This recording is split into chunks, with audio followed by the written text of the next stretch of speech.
ممنوعة جدا لأصحاب القلوب الضعيفة. الكثير من البصل.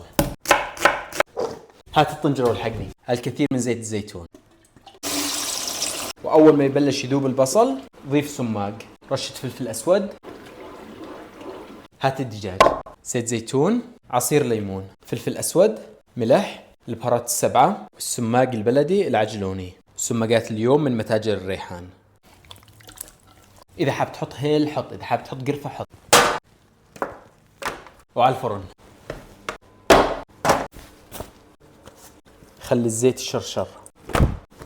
حط لي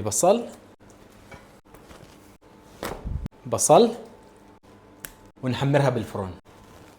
رشة سماق خفيفة، صنوبر، ورشة أشياء ما لها داعي. اللهم صل على سيدنا محمد. ما شاء الله. صحن اللبن. كتر لي بصل يا أخي، كيف ما تحب البصل. قطعة الخبز، نجيب الدجاج، شوية لبن، ونقول بسم الله. مو طبيعية. ودها صفنة. يما تعالي ذوقي. السلام عليكم.